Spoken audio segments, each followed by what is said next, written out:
So if you're new here, hi.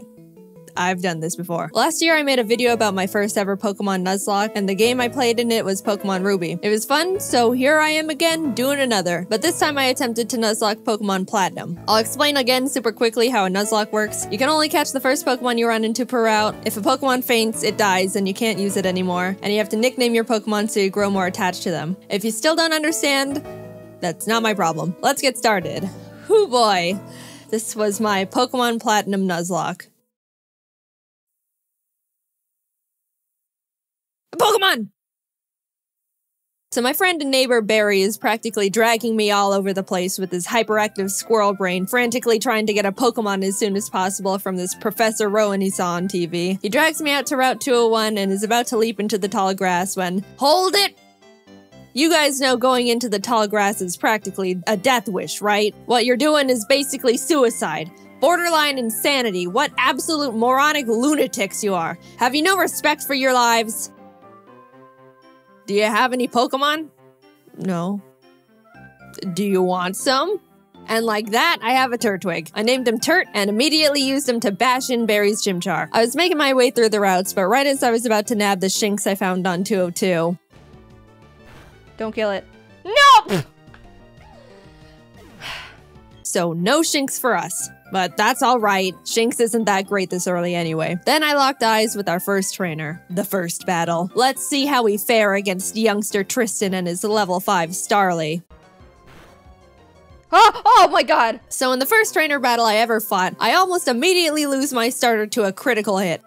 Why do I suddenly have a very bad feeling about this? Nevertheless, we kept going onward through Jubilife City, where we caught Kronk the Zubat in the cave above Route 204, and Magikarp on 218. Hi, Magikarp.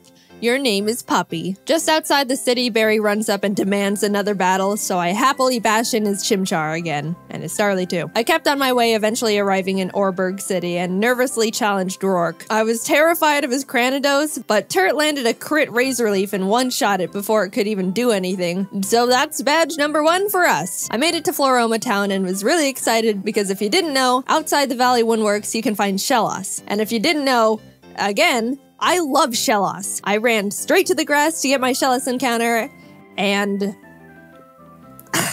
I'm not gonna pass up an encounter, so I very depressingly caught the Shinx and named it Failure to vent my sadness and frustration over not getting a slug. While there, we found Team Galactic messing around, stealing electricity, and this little girl's dad. So I beat up the grunt guarding the door, broke in, beat up the grunts in the building until Turt evolved, then found Galactic Commander Mars at the end of the corridor, who I was scared of because she's got a fat cat that hits like a semi-truck. But I had a plan. Back in the Orberg Mines, I caught Dwayne the Onyx, and I brought him to the fight because in case things got dicey, I would switch him in to buy time and heal up my other Pokemon. Basically, Dwayne was death fodder. Turt took out Mars's Zubat, and when Perugly came out, Kronk plucked off the Oranberry it was holding. But she got hit pretty hard in the process, and since Turt needed a bit of healing before he could get back into it, Dwayne can take a scratch. Look at that. Dwayne is fine. He's fine, guys. Don't pull the sad nose for Dwayne. Dwayne's fine. Don't worry about him. Don't worry about him. Oh my god! Dude! Alright, I'll give him that. I'll give him that. Dwayne gets to live. somehow, when Dwayne was supposed to die, he hung in there on 1 HP. And you know what? I respected the hell out of him for it. I let Dwayne live and Turt was able to take out the Perugly. What a legend. But then I put him back in the box and moved on. In Mount Coronet, I caught a Bronzor named Big Boy, which I happily added to the team. And right before Gardenia's gym, Kronk evolved, which meant no mercy for those flower ladies. Badge number 2. We slashed the guard bushes in front of the Galactic building and ran up all the stairs where we fought Galactic Commander Jupiter. Let's take a look at how that went. Don't crit. Don't crit, don't crit. No! But, I mean, that won't do... Let's just hit it. Don't crit him.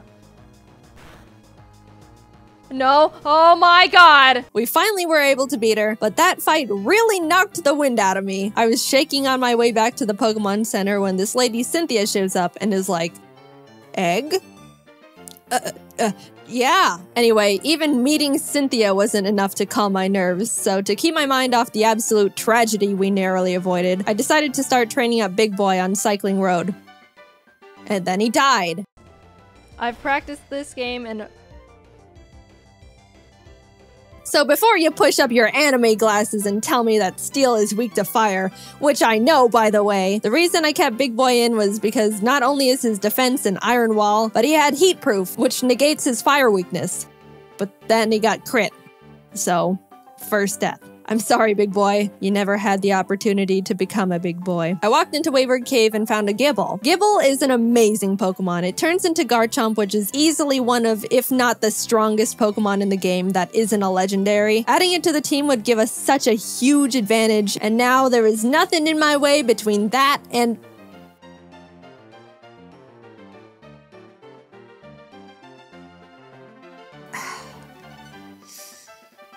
And we're moving on. We arrived in Hearthome City where I caught DeVito the Ralts, Kronk and Puppy evolved, we had a clean win against Fantina, and some lady gave us an Eevee I named Milk. Things were starting to look better now. I was leveling up DeVito against trainers, and when fighting this lovey-dovey couple... let's go into Puppy. Get rid of the Weasel. Oh no! You're kidding. You're kidding. And that's why I hate love. In came Shrimp the Scyther I caught on Route 210. Some good news, on Route 213, I finally found a Shellos. I named it Squoop, and I loved it. I loved it so much. I know you're not supposed to have a favorite child, but Squoop was my favorite child, and I wasn't apologetic about it. I trained it up, and now we got a Gastrodon. Turt ended up evolving too, so together with Kronk and Squoop, Maylene was defeated, and badge number 4 was secured. Outside of Pastoria City, I caught a Quagsire named Lol, but when I went to get my Great Marsh encounter, I was trying to get a Yanma and accidentally threw a ball at a Wooper. So now we've got Lol and Oops in the box. Then I swept Crasher Wake with Milk, who is now a Jolteon, with the TM Thunder I bought literally next door. I walked out of the gym and... Team Galactic set off a bomb. I ran down the grunt who detonated it and took him out because he is weak. Cynthia appears again and tells me to bring a charm to her grandma. So I'm like, yes ma'am. We found her in Celestial Town along with Cyrus, the leader of Team Galactic, who starts some evil Shakespeare speech about how everything is imperfect so he's gotta blow up the world or something. I don't know, I wasn't really paying attention. And then he wanted to fight. Puppy took out his Sneasel and I sent out Milk to take care of his Golbat, but Milk decided he wanted to be lazy and not only miss all his thunders, but also punch himself in the face. Milk!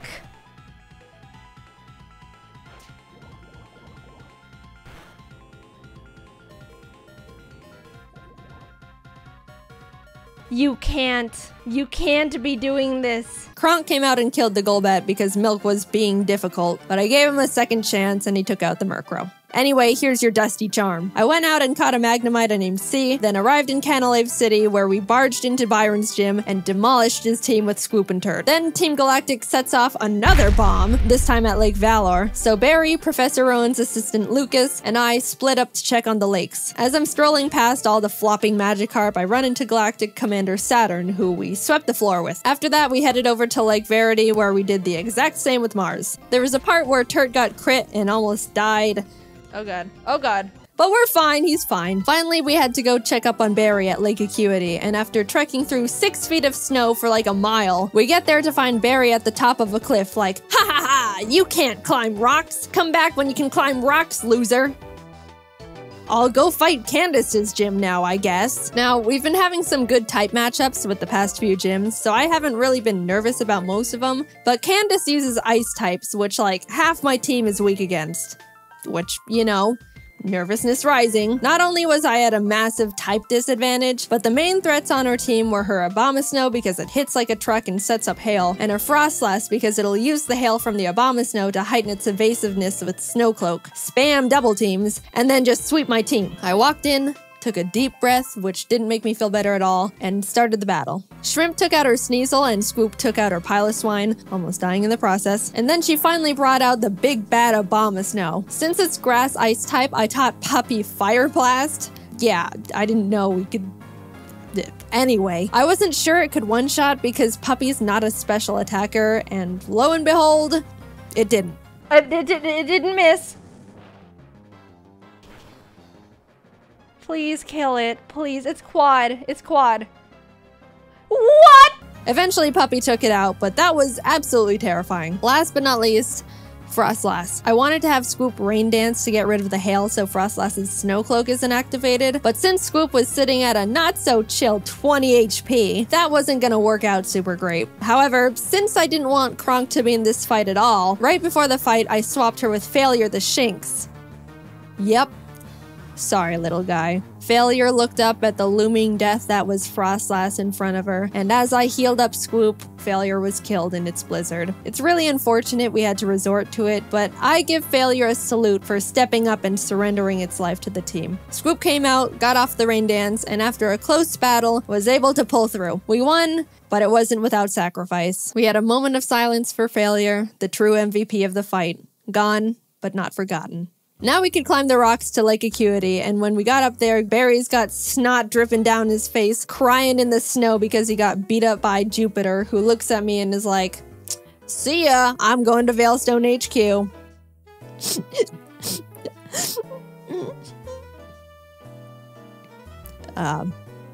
I'm gonna go to Veilstone. We start running through the base trying to find Cyrus, but when fighting this scientist... Psychic. Porygon 2 freaks me out. It is way too powerful, way too bulky, and it's way too weird. I do like Porygon 2 though. I would like a plush of Porygon 2. Very cute. What? What? What? What? No! No! Scoop! We lost Scoop! I wasn't okay. Kurt came out and curb stomped the Porygon 2 out of vengeance, but to put it lightly, I wasn't taking that too well. My heart is breaking. I'm like actually sad. But life doesn't stop when your dog dies, so I had to keep trucking and brought Lol the Quagsire to the team. With an intense, blood-curdling thirst for revenge, I stormed into Cyrus's room.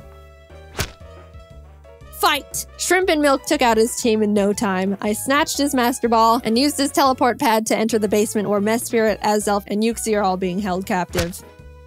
Fight! And like Cyrus, Saturn was swept too. After releasing the Lake Guardians, we head to Mount Coronet because Cyrus wants to go there and destroy the planet, I think, and we catch up to him at the Spear Pillar. Before we can run up and attack him, Mars and Jupiter step in. Then Barry arrives. Honestly, I have no idea how he found us all here, and is like, "I'll help!" Lol takes out both their Bronzors, Mars's Purugly, and Barry's Munchlax, so I thought, you know, it was all smooth sailing, right?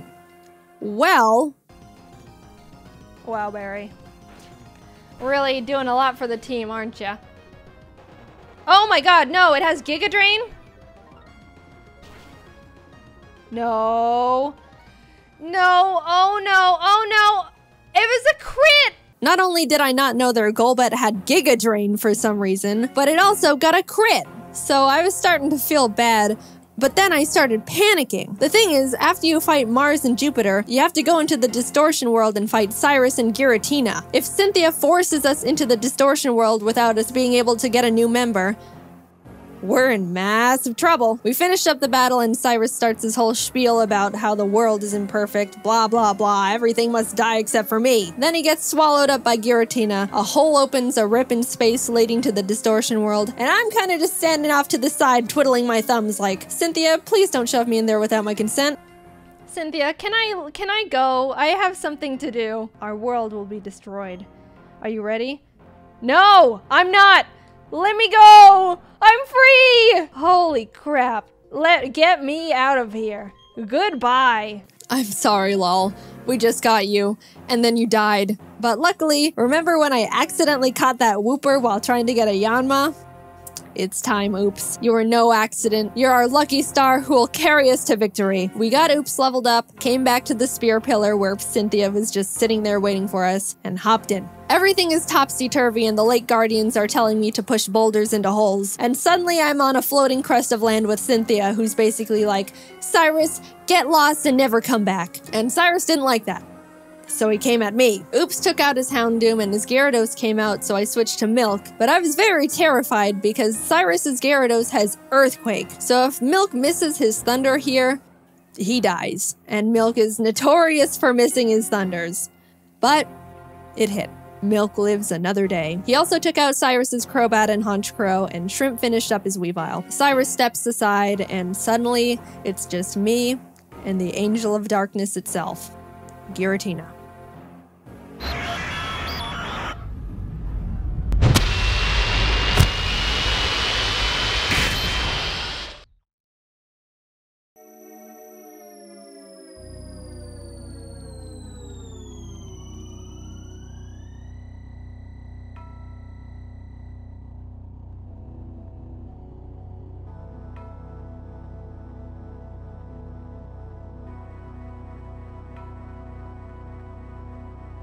I threw the Master Ball, and like that, it was over. I saved the world.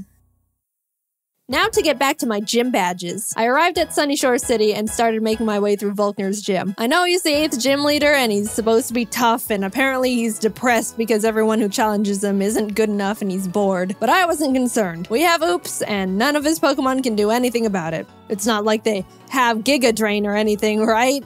They didn't, I checked. Oops was just Earthquake and everything, and at the end, I'll admit, I got a bit scared. Okay, don't crit. If you crit Giga Impact, that would be really holy. But it's all good. We're all good. And with that, off to Victory Road we went, where we caught ourselves a Gabite I named Flakes. Would have been nice to have one, I don't know, near the beginning of the game, say, in Wayward Cave, you know. But whatever. Better late than never. It's good to have just in case something goes horribly wrong out of nowhere. Flakes is base 60. Yeah, it is. It's an amazing... Whoa, whoa, whoa, whoa, whoa, whoa. No! You're kidding. Oh dear. And that's the straw that broke the camel's back. After Puppy died, I stepped back and decided the team we go into the Elite Four with needs to be the best possible team we can build. The Elite Four here goes pretty hard, so I couldn't go in willy-nilly just hoping for the best. After literally a few hours of calculations and research, I settled on a team I thought would give us the highest possibility of winning. I added Flakes to the team in place of Puppy, and with a heavy heart, left Milk and Kronk behind as I brought C the now Magnezone and Colgate the Togekiss I hatched from the eggs Cynthia gave me. Even though I was sad to not bring Milk and Kronk into the final battles with us, they won't be forgotten. And it doesn't negate the fact they were such huge assets to the team, and I wouldn't have made it this far without them. I'll see you guys on the other side. I took a step towards the doors of no return, and immediately got interrupted by Barry, who wanted to have one last fight. Anyway...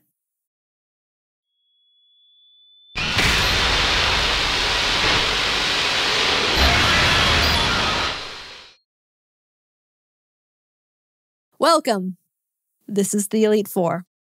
The battle starts and C takes out Aaron Zeon Mega and Vespiquen, Oops takes out his Rapion, and Colgate takes out his Scissor and Heracross. Next up is Bertha.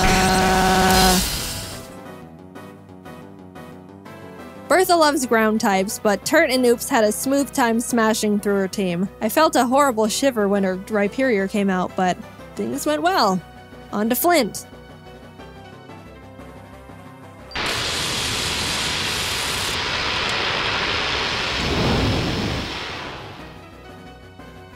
Flint has a pretty scary team, but luckily Oops and Flakes had no trouble plowing through them as well. And with that, we're on to the last member, Lucian. Now, Shrimp hasn't had much time to shine in these fights so far, so I decided I wanted to let her go all out. She set up sword stances and bullet punched everything. Proud of you, Shrimp. And suddenly, I'm at the entrance to the champion. The trainer who's been known to crush dreams in a single battle, and many still fear to this day. I took a deep breath. Things are going surprisingly well, and I don't know how to feel about it. But I looked up, and there she was. At this moment, I have only one last objective. Defeat Cynthia. She leads with Spiritomb, which has no weaknesses, so I sent out Turt to hit it as hard as possible. Flakes takes out her Togekiss, and then her Garchomp comes out. This is known to be one of the toughest boss Pokemon in the entire franchise. And rightfully so. That thing was made by Satan himself, and I'm sure even he fears what he has created. I immediately switched to Oops, who's the only Pokemon that can lead us to victory here. I planned to put it to sleep with Yawn, and then Ice Beam it until it died. That was our only hope. But then, Oops was crit.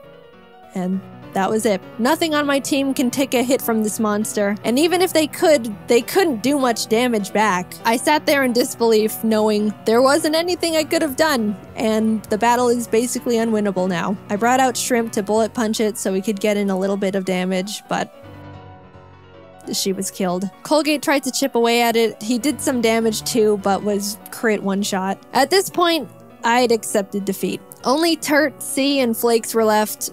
It's hopeless at this point. Flakes came out, and against all odds, Flakes outsped Cynthia's Garchomp and killed it.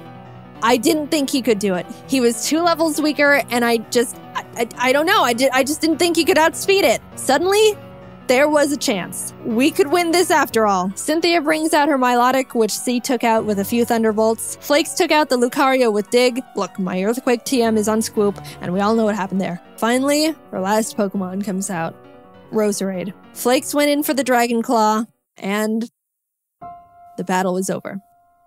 We won. As Cynthia's congratulating me, a sudden feeling of overwhelming guilt washes over my entire body, so intense it almost knocks me down. I don't think I deserve this. Something here isn't right. This wasn't meant for me. Back in the Distortion world when Giratina split me in 2, how do I know I'm me? What happened in the other timeline where I saw glimpses of what happened parallel to this world, that was me too. Those things happened. Was that the ending I'm destined to have? The world I'm living in now is how I want things to be, but the other Jaiden is equally me as I am her. Even if you might think I deserve this dimension, things don't work like that. Are there some things you can't escape, even when you try everything you can do to alter it? I don't know the answer. I may be able to sit on this throne now and thank all the Pokemon that put in everything to help me get here. All the hard work, blood, sacrifices we made, but I don't think I can ever accept this victory. I don't know what ending was meant for me, and I don't think I ever will.